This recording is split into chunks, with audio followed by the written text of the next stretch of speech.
राजधानी रतलाम जिले के आदिवासी अंचल के शिवगढ़ स्थित शासकीय कन्या उच्चतर माध्यमिक स्कूल में पदस्थ ब्लाइंड टीचर राजेश परमार की है। वो यहाँ वर्ष 2003 में सामाजिक विज्ञान के टीचर के रूप में पदस्थ हुए थे। कक्षा 9वीं से लेकर 12वीं तक को पढ़ाने वाले राजेश परमार से पढ़ी हुई कई बालिकाएं आज सरकारी नौकरियों में हैं। राजेश परमार जन्मजात ब्लाइंड नहीं थे। मूल रूप से रतलाम जिले के ग्राम धामनोद के निवासी राजेश जब कक्षा 8वीं में पढ़ते थे तब उनकी आंखों की रोशनी अचानक चली गई। परिवार सदमे में आ गया था, लेकिन राजेश ने हिम्मत नहीं हारी और अपनी पढ़ाई को जारी रखा। उन्होंने इंदौर के ब्लाइंड स्कूल में प्रवेश लेकर अपनी शिक्षा को जारी रखा। यहाँ ब्रेन लिपि में पढ़ाई की। इसके बाद कक्षा 11वीं और 12वीं भोपाल में सामान्य बच्चों के साथ पढ़कर उत्तीर्ण की। उन्होंने टेलीफोन ऑपरेटिंग का कोर्स भी किया और फिर पढ़ाई पूरी करने के बाद वर्ष 2003 में निकली शिक्षकों की भर्ती में विकलांग कोटे में आवेदन किया और शिक्षक के पद पर चयनित हुए। मेरा नाम राजेश परमार है और मैं मूलतः रहने वाला ग्राम धामनोद का हूँ और मैं जो ब्लाइंड हुआ करीबन 1996 में मेरी आंखें चली गई थी और उसके पहले मुझे दिखता था। तो 96 के बाद आंखें जाने के बाद मैंने जो संघर्ष वहाँ से शुरू किया, धीरे धीरे फिर वहाँ से ऑपरेशन वगैरह आँखों के भी हुए।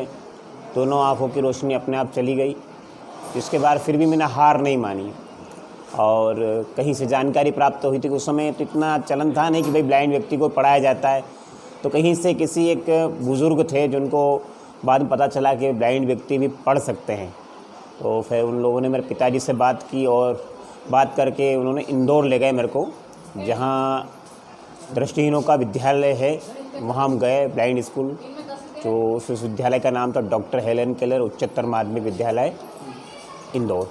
वहाँ से मैंने 8वीं की पढ़ाई प्रारंभ की, 9th किया, 10th किया और वहाँ 10th तक था, जिस बीच में मैंने जीरो था। मेरे लिए कुछ भी नहीं था कि मैं आगे बढ़ पाऊँगा या नहीं बढ़ पाऊँगा। लेकिन वहाँ जाने के बाद वहाँ सभी लोग ब्लाइंड थे। वहाँ चलती ब्रेल लिपि जो 6 बिंदुओं पर आधारित होती थी, उस 6 बिंदुओं की आकृति को पढ़ के मैंने 8वीं 9वीं 10वीं तक पढ़ाई की। उसके बाद वहीं से भोपाल हाई सेकेंडरी विद्यालय में मैंने 11th और 12th किया नॉर्मल बच्चों के साथ। और इंदौर में जब था मैं ब्लाइंड बच्चों के बीच में मैंने 3 साल गुजारे। हॉस्टल सुविधा वगैरह सभी वही था। वहीं से जो ज्ञान मिला वो आज मेरे जीवन में मिल रहा है। मेरे इस जीवन में सबसे बड़ा जो योगदान रहा मेरे पिताजी का, क्योंकि मेरे पिताजी हमेशा मेरे साथ रहे।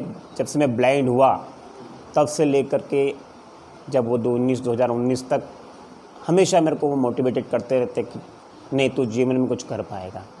तो जैसे भी ब्लाइंड हुआ, ब्लाइंड होने के बाद जहाँ भी कहीं जाना होता था तो पापा मेरे साथ रहते थे और हमेशा मोटिवेट करते रहते थे कि नहीं दिखता फिर भी तू बहुत कुछ करता था, कर सकता है।